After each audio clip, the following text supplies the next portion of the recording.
Hi everyone and welcome to Get Indie Gaming and to our countdown of our top 10 new indie games excluding ports that have come out so far this first half of the year. While you're here, be sure to check out our new website getindiegaming.com for all the latest indie game news, information, reviews and features. We hope you like it and be sure to let us know your thoughts down in the comments section below. With that shameless plug all done, let's jump straight into the countdown.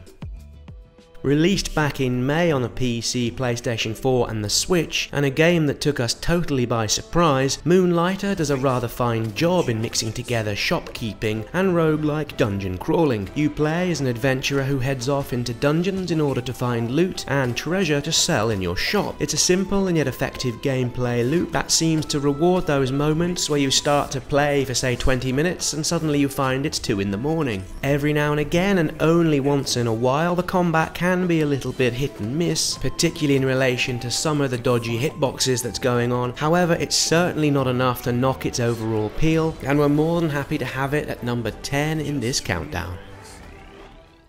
At number 9, and right from the opening scenes, the Red Strings Club offers beautifully rendered pixel art together with a cast of strange and yet relatable characters, all within themes touching upon human emotions, philosophy and straight up ethics. The dialogue is funny, with the storylines offering an at times tense experience while borrowing into the notion of the nature of happiness within a snapshot view of the centre of the human soul. It also comes with an utterly beautiful soundtrack that you can purchase separately that fits perfectly well, adding again to the overall tension. Sure, this won't be for everybody, although if you're even vaguely interested, it's worth checking out, and for us, one of the best exponents of point and click mechanics that's currently available. While there have been many instances of survival come management games over the past couple of years, in Frostpunk, our mid-year number 8, we see a game that manages to add up to the overall collective with a few new and novel implementations of the genre. First off, rather than looking after the needs of a small group, in Frostpunk you're needing to weigh up and implement decisions based upon an entire society. Another twist to the tale comes from a subversion of the usual element in management games, where most of the things you do are of an aspirational nature. Not here, where pretty much all the game is spent playing off certain aspects of toil and struggle, an element the team behind Frostpunk have managed to pull off without miring themselves or the player within the misery for its own sake. It's unusual, different, and one that still brings up discussion around the kitchen table many months after we put it away. At number 7, Legendary Gary is about a man who lives in his mother's basement. By day he works a minimum wage job, and yet by night he plays Legends of the Spear, an RPG that came to him in somewhat mysterious circumstances. You get to experience both sides of Gary's life, from the humdrum of the day-to-day routine to the exciting fantasy RPG elements, where Gary's a hero. Both lives entwine with each other. Characters from within the game represent relationships he has with friends and family, and the game's conclusions are altered by how you manage the situations you encounter within it, and vice versa. Legendary Gary's story struck a real chord with us, and while a tad gloomy, we took much from it.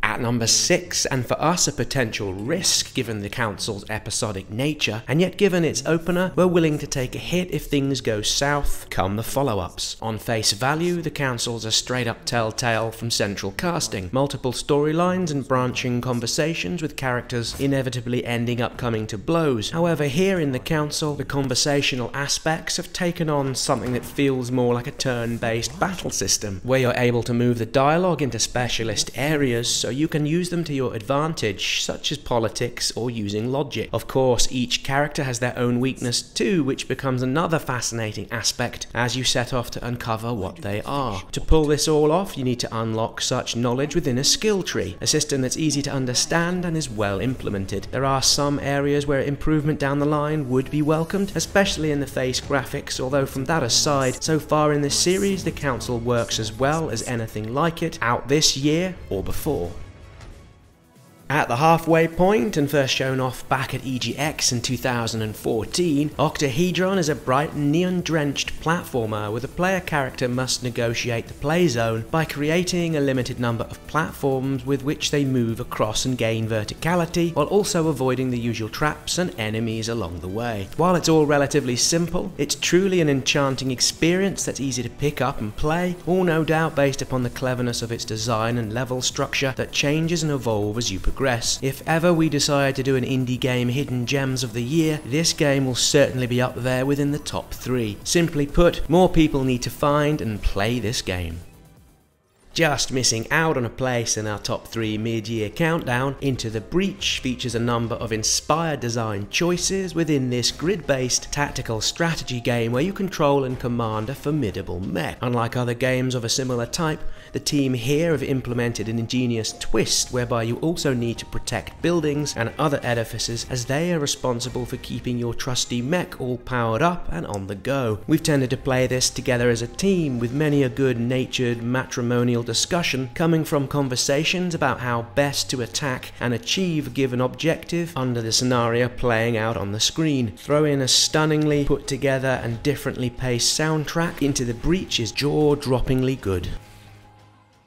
In the number 3 slot and taking the lower rank on the podium, we have Far Lone Sails, which sees you in a hulking landship taking on a post-apocalyptic environment. From the start to the finish, it's all beautifully atmospheric with its grey and red colour scheme, together with a score offering a melancholy and yet come the end, an uplifting experience. The puzzles are intuitive, with the standout sections being driven by weather effects, be they dramatic hailstorms, lightning strikes and erupting volcanoes. At 5 to 6 hours of steady playtime, Far Lone Sails reminds us of a journey-like experience and likewise delivers a similar message. This one comes highly recommended, and like that aforementioned game, it's a title we keep coming back to again and again. In the runners-up position, and a game we've reviewed here on the channel, Yoku's Island Express gives us a delivery of a gaming mechanic that's utterly fresh and unique, and once again helps move things into an entirely new direction. Villa Gorilla's trick with Yoku comes from the implementation of a pinball-inspired Metroidvania gaming-like experience, where exploration and boss battles, as they can loosely be called, come via the yellow and blue coloured flippers, bumpers, railings and tunnels that move you and your ball around the playing surface. Like every quality Metroidvania, there are puzzle sections and areas of platforming, which here via the ping-bowling mechanic can be tricky and challenging, particularly towards the latter part of the game. While 6 or so hours long, there's room for more playtime if you fancy going back through the various subquests, letter delivery options, and going about opening the chests found around the island. At its core, we have a wonderfully charming title that deftly executes against its premise. It's wholly original, exciting and different right up to the end, an honest and real treat throughout. Top of the mid-year indie game rundown, and perhaps no surprise to many regulars, released back in January, Celeste in our minds is one of the finest examples of its type ever released. Sure, for some the platforming aspects and the gameplay will be too much. There's no doubting it's as hard as anything else like it, and yet what Celeste does so well comes from its handling of this difficulty, whereby you're able to implement changes within the game to suit your style of play or to make it more accessible. Aside from how it all looks and sounds, it's this approach to gaming design with its openness about access and opportunity which is awe-inspiringly empathetic to players who might themselves be excluded from progressing up the mountain. While purists might grumble on such design choices, Celeste's also held nicely together with a touching story, engaging characters, and aspects which more than hint at issues associated with anxiety and depression. These areas are subtly done, again a testament to the skill on show here from the developers in Celeste. If you haven't seen this yet, go buy it as soon as the credits roll here on this video. That's almost an order.